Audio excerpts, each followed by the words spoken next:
Seigneur, nous te rendons toute la Béni gloire. soit l'Éternel notre Dieu, le nom puissant du Seigneur. Nous te rendons toute la gloire. Père, nous te disons encore merci pour la grâce, pour ta bonté, pour ta paix, pour ta Merci miséricorde, pour ta fidélité. pour tout ce que tu nous Tu as accordes aidé le monde comme entier. amour. Tu nous as aidés. Tu as donné ton Fils Nous voulons, Seigneur, annoncer afin ta que volonté, nous arrivons à annoncer ta manifester ta parole, nature. annoncer Afin ta que justice. nous arrivons à proclamer l'évangile, la justice, l'évangile vrai. Nous voulons, Seigneur. Gloire et honneur à toi. Merci pour le cœur que tu Seigneur, distribues. viens nous disposer, viens nous amener à Merci pour tous nos frères et sœurs. ta sagesse. Que jusque ce que les armées fait, tu encourages encore au travers de cette émission. Gloire et honneur à toi. Merci pour ton esprit qui est à l'œuvre. Au nom de Jésus-Christ. Amen. Amen. Amen. Soyez bénis dans le nom puissant du Seigneur Jésus-Christ. Nous sommes encore avec vous, chers frères et sœurs. Que Dieu vous bénisse. Vous avez ici le boy de l'Éternel, notre Dieu, le frère Abel. Vous avez également aussi votre frère, le boy aussi de l'Éternel, notre Dieu, le frère Abraham. Nous disons aujourd'hui qu'il est impératif de prôner, d'annoncer, de véhiculer la parole de Dieu, afin que vous qui êtes les enfants de Dieu, vous ayez part et connaissance de ce qui vient ou émane de votre Père, qui est l'Éternel. Nous faisons cette émission pour apporter une large clarté, une large diffusion et des exhortations et encore des partages à tous ceux qui font fonction de suivre la volonté de Dieu ou fonction de devenir un jour des disciples du Seigneur Jésus-Christ. Aujourd'hui, nous avons un nouveau thème que nous voulons nous partager ensemble et que tous nous allons essayer de méditer. Alors, bonne disposition pour écouter la parole de Dieu et nous allons laisser le boy, le serviteur de Dieu, le puissant, l'Éternel, Abel, vous annoncer l'oracle du Seigneur. Homme de Dieu, qu'est-ce que vous pouvez annoncer du Seigneur qui est attentif et attentif nous écoute quelque part. Mon frère, que le Seigneur te bénisse. Amen. Que la grâce du Seigneur couvre tous nos frères et sœurs qui sont sur la surface de la terre. Amen. Et que Dieu nous donne son intelligence. Dieu nous donne son esprit. Dieu nous donne sa force. Dieu accorde vraiment sa connaissance à tous ses enfants. Nous sommes dans les derniers temps, le temps de la fin. Et pendant ce temps de la fin, il faudrait que l'évangile du royaume des cieux soit proclamé. Il faut que l'évangile du royaume des cieux soit proclamé. Il faut que l'évangile de la vérité soit annoncé. C'est pourquoi le Seigneur a mis à notre cœur de présenter l'évangile de la bonne nouvelle. Donc le thème que nous allons développer maintenant, c'est l'évangile de la bonne nouvelle. Quand on parle de la bonne nouvelle, c'est quoi? On va prendre pour base Ésaïe 61 que nous allons lire. Et avant la lecture, j'encourage les frères et sœurs à lire.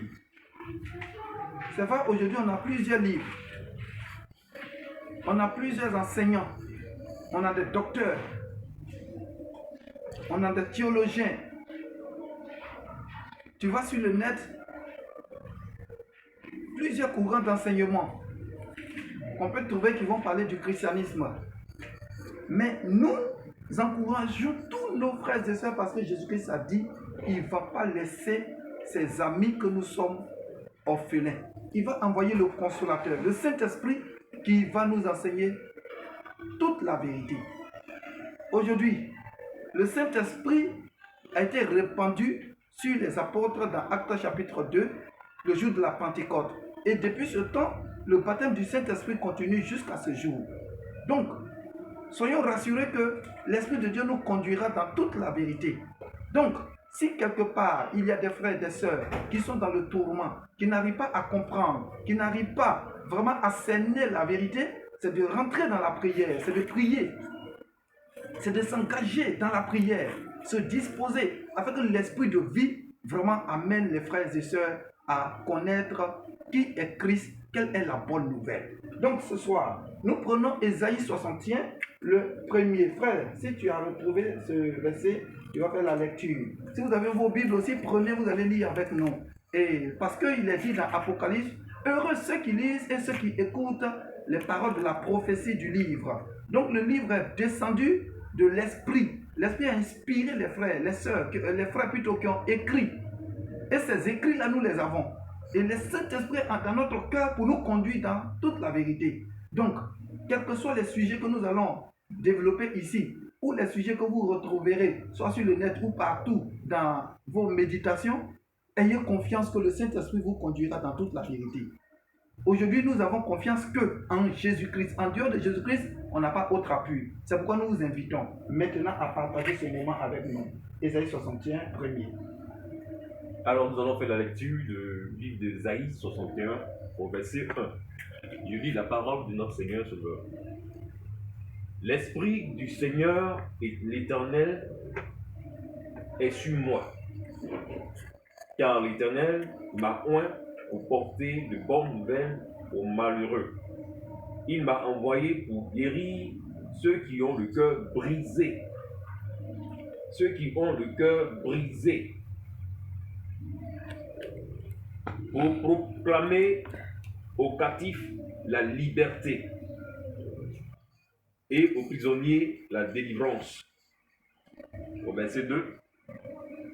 Pour publier une année de grâce de l'Éternel et un jour de vengeance de notre Dieu, pour consoler tous les affligés, pour accorder aux affligés de Sion, pour leur donner un diadème au lieu de la cendre, une huile de joie au lieu du deuil, un vêtement de louange au lieu d'un esprit abattu, afin qu'on les appelle des térébintes. Excusez-moi, parce que je porte des verres, donc c'est un peu compliqué pour moi pour lire. Des térébintes de la justice. Une plantation de l'Éternel pour servir à sa gloire. Amen. Amen. Donc, méditez bien le livre d'Ésaïe 61 qui nous dit que l'Esprit du Seigneur est sur Jésus-Christ pour faire quelque chose. Le Saint-Esprit est dans la vie de Jésus-Christ. Il a été oint pour dire quelque chose. Et quelle est la chose capitale ici? C'est la bonne nouvelle. Proclamer la bonne nouvelle. C'est pourquoi Dieu s'est fait chair. C'est pourquoi Dieu est descendu parmi nous les hommes. C'est pour nous apporter du ciel la bonne nouvelle. Mais quelle est cette bonne nouvelle qui a été envoyée par Jésus-Christ?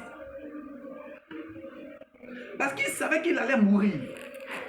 Après, il allait être ressuscité. Physiquement, il allait quitter la terre. Il a pris 12 de ces personnes autour de lui, qu'il a appelé ses disciples. Il leur a inculqué ce qu'ils allaient proclamer. Mais déjà dans ce verset, on dit la bonne nouvelle, c'est de proclamer aux captifs la liberté. Qui est captif? Qui sont ceux qui sont captifs? Tous ceux qui sont nés d'Adam sont captifs. Que tu sois riche, le sang est en train de couler en toi, tu es prisonnier. Tu es prisonnier de quoi? Tu es prisonnier de Satan. Tu es prisonnier de démons. Tu es prisonnier de mensonges.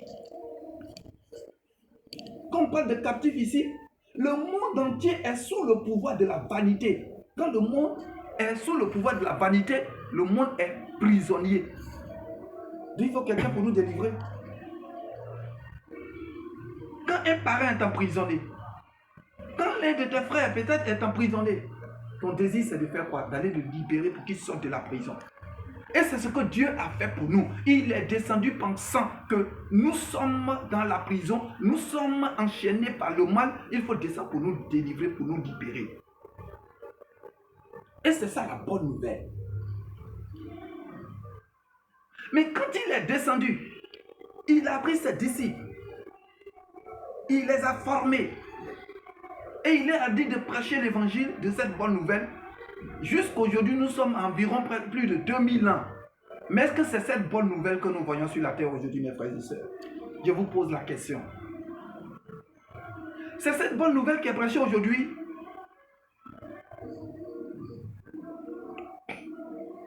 Alors, c'est vrai, nous allons rentrer dans les profondeurs, mais nous continuons d'abord à développer ce verset. Le Seigneur dit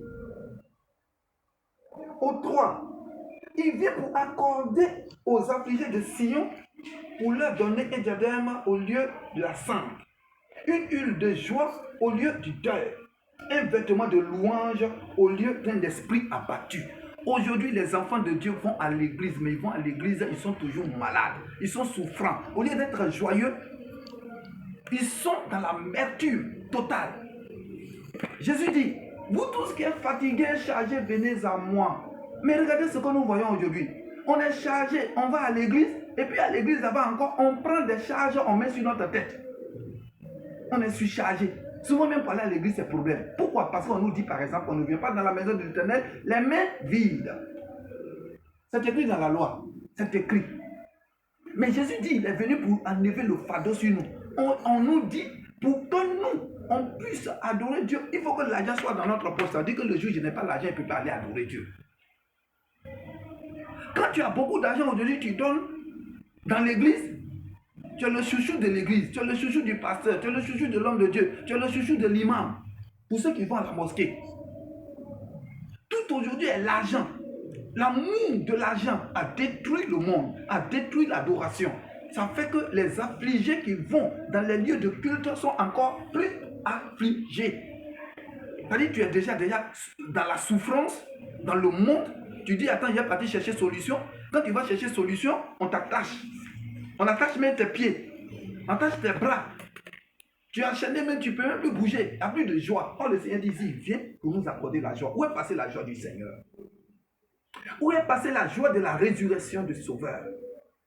Où est passé l'évangile de la bonne nouvelle? Où est passé l'évangile de vérité? Au lieu que nous soyons joyeux, les enfants de Dieu sont devenus souffrants, malheureux, pitoyables. Parce que ce qui est prêché, ce qui est enseigné, ce n'est pas la vérité. Ce n'est pas la bonne nouvelle. Donc le Seigneur nous envoie vers vous, mes frères et sœurs, pour dire, c'est vrai, nous sommes à la fin des temps. Mais il faudrait que nous arrivions à connaître qu'est-ce que la bonne nouvelle de la grâce.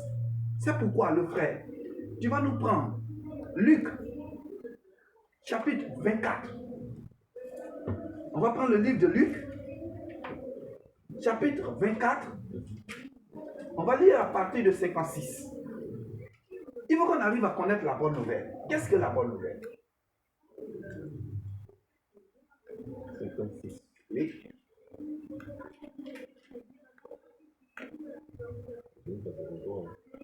Excusez, 46 plutôt. Faites moins 10. Excusez.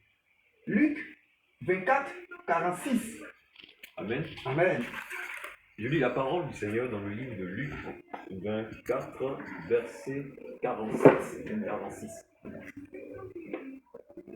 Et il leur dit, ainsi il est écrit, que le Christ souffrirait et qu'il ressusciterait des morts le 3e jour. Il était écrit dans le livre de la loi que le Christ allait souffrir. Le roi est venu, il allait souffrir. Mais quand il allait souffrir, quelque chose allait se passer. Mais il allait être ressuscité le 3e jour. Puisque Dieu avait déjà dans son plan ce projet, forcément il allait mourir, mais il allait être ressuscité. Mais c'est pourquoi il est mort. Et il a été ressuscité, c'est ce que nous allons voir maintenant. Continue, frère. Et c'est ça la bonne nouvelle. Au 47, oui. Et que la repentance et le pardon des péchés serait prêché. Reprends mon frère, le 47. Notez bien.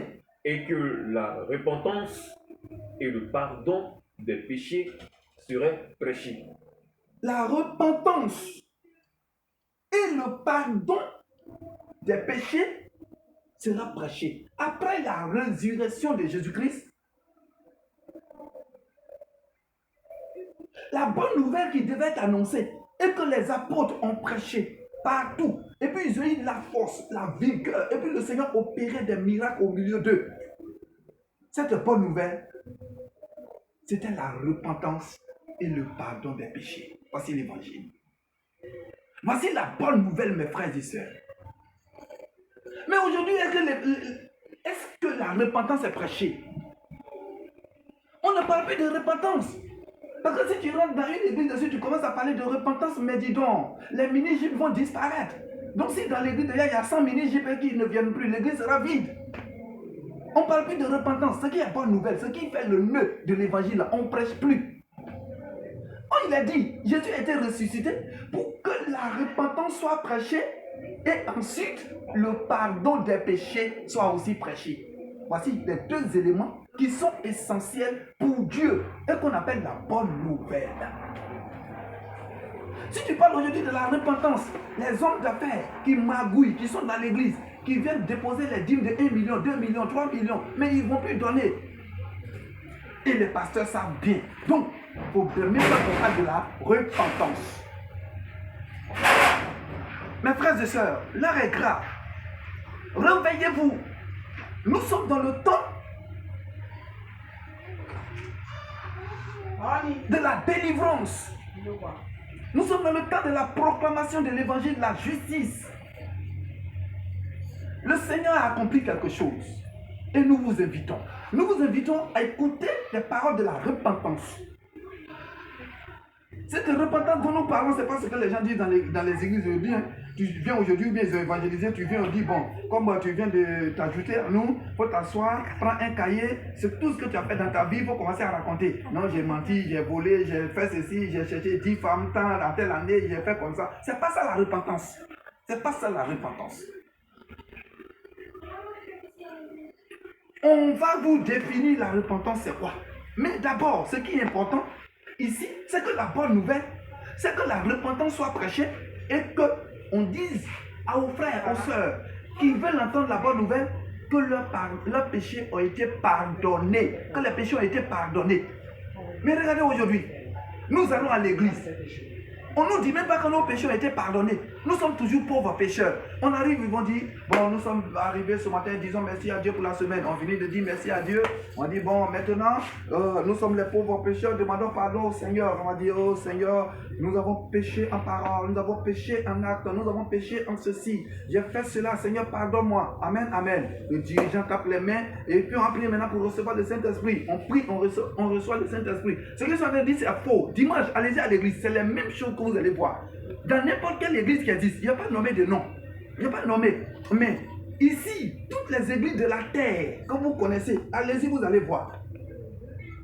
Dès que le prêtre a commencé, dès que le pasteur a commencé, dès que le dirigeant a commencé, c'est de dire demandons pardon à Dieu. C'est bon en soi. Mais que c'est la bonne nouvelle, ça.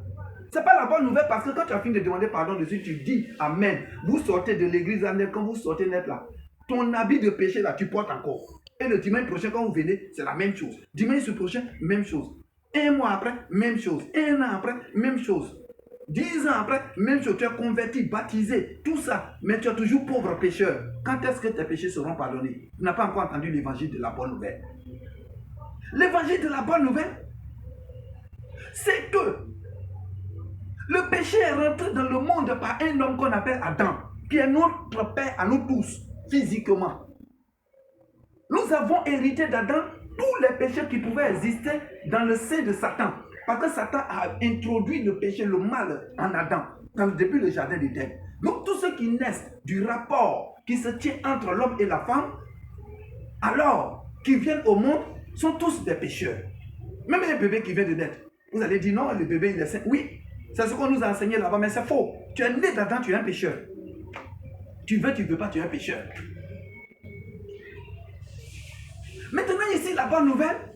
C'est qu'on est captif. C'est ça Isaïe disait aussi, il est venu pour annoncer aux captifs. Tu es né dedans, tu es captif. Tu es né dedans, tu es un prisonnier. Du moment que tu nais d'un homme et d'une femme, tu es un prisonnier. Tu es un pécheur. Pour que tu puisses te défaire du péché, c'est vrai quand tu as accompli les œuvres de la loi de Moïse. Hein, parce que c'est ce qu'on nous prêche aujourd'hui à l'église. On nous dit, faut accomplir les 10 commandements pour que tu sois sauvé. Faut plus voler, faut plus mentir, faut plus faire cela, faut faire tes efforts, prie matin, midi, soir, à minuit, il faut prier pour combattre les démons, il y a des heures, tout ça c'est bon, mais c'est pas ça la bonne nouvelle.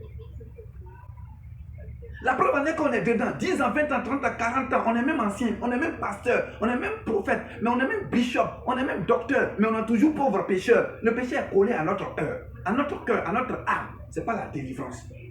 Le retour de Jésus n'est pas loin, c'est pourquoi le temps est disposé pour que tu puisses entendre la vérité, mon frère, ma soeur, mes parents, réveillez-vous. Nous vous invitons. On aura beaucoup de thèmes à partager avec vous. Mais ce jour, qui est le premier des jours, nous vous disons qu'il y a l'évangile de la bonne nouvelle. L'évangile de la bonne nouvelle, c'est que le péché est rentré dans le monde par un homme qu'on appelait Adam. Adam premier.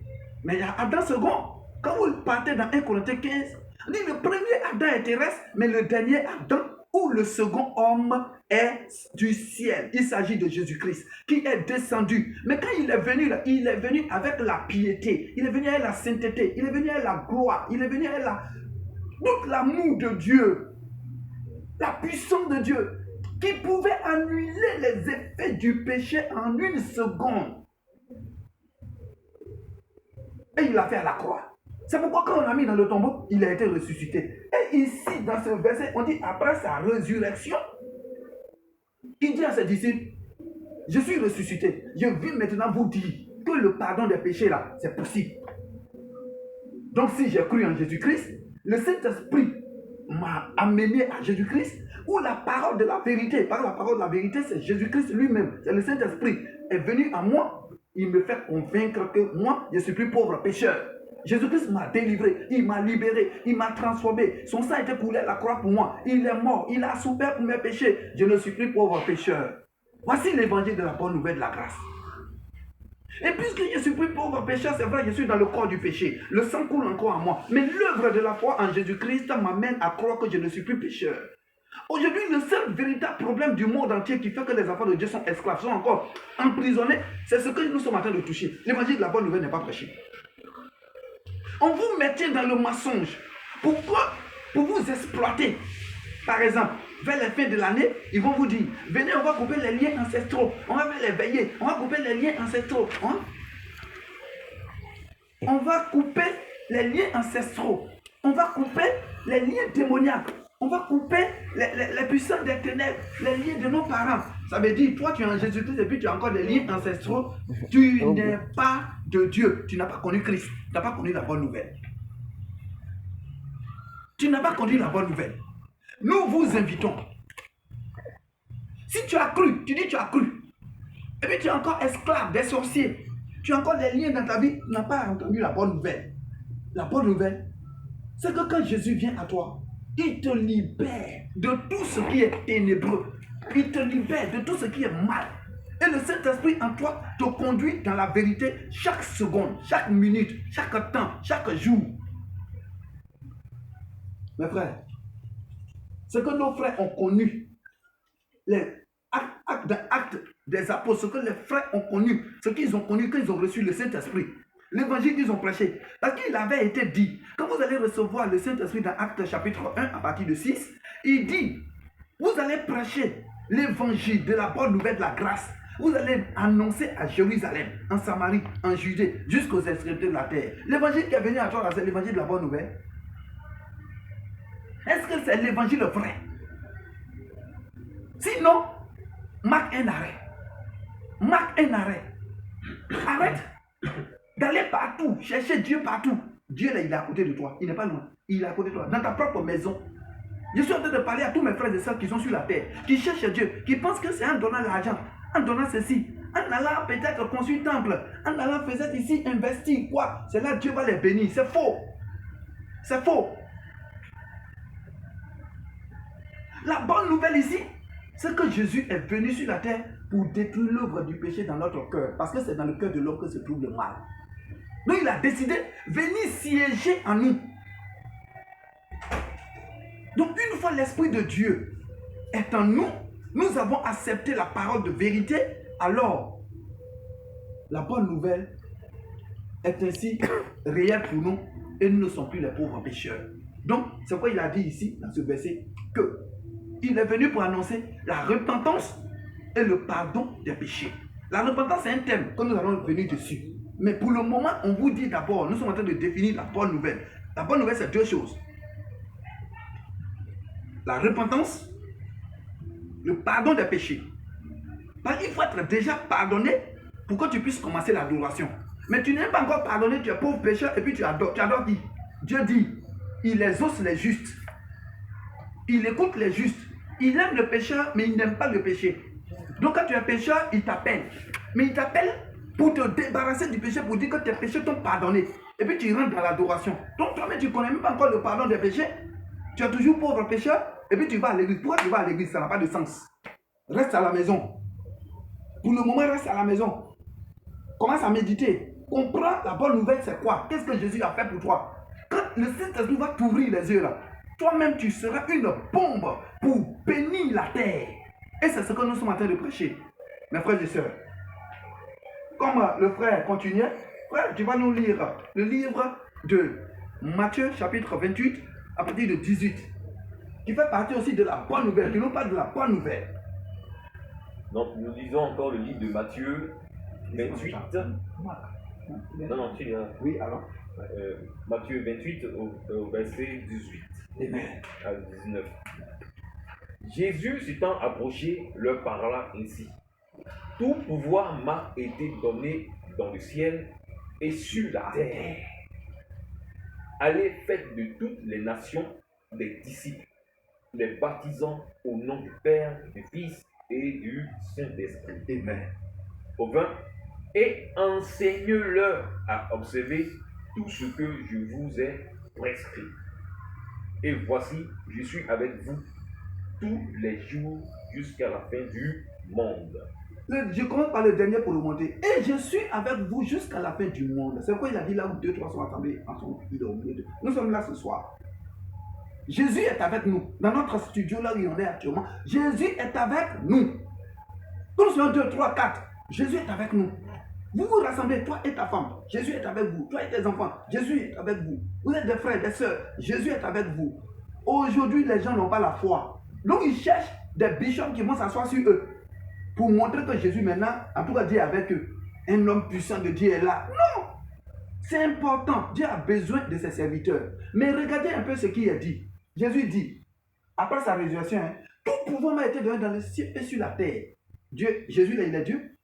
Mais pourquoi il dit si tout pouvoir m'a été donné dans les cieux et sur la terre? C'est par rapport à ses disciples. C'est pour dire aux disciples que le pouvoir que Dieu m'a donné depuis les cieux, ce pouvoir-là, je vous lègue ça aujourd'hui, je vous donne. C'est pourquoi il dit tout pouvoir m'a été dans les cieux et sur la terre. Et puis il a dit quoi? Allez!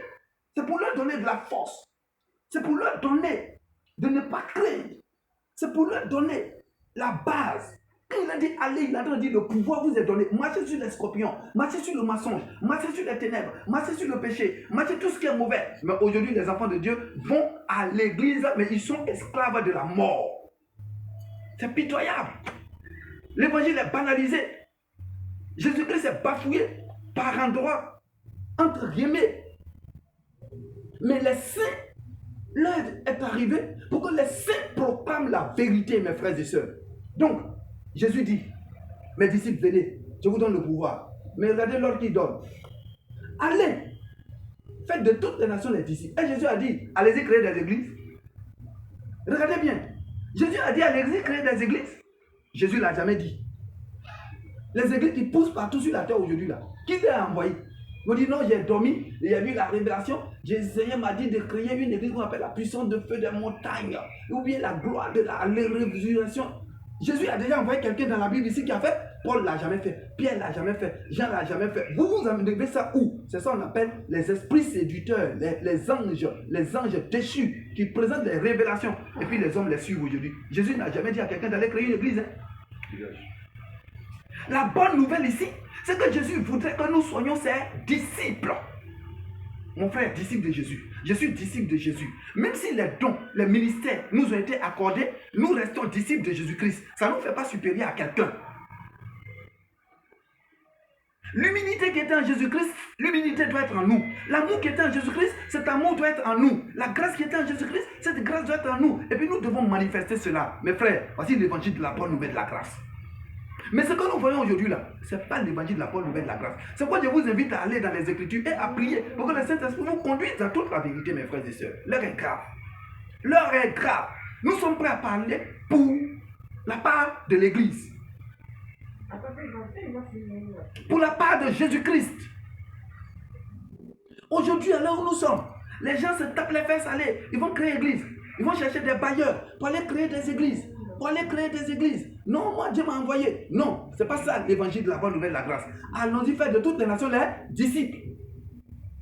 Faisons de toutes les nations les disciples. Devenons disciples de Jésus-Christ au lieu d'être disciples des hommes.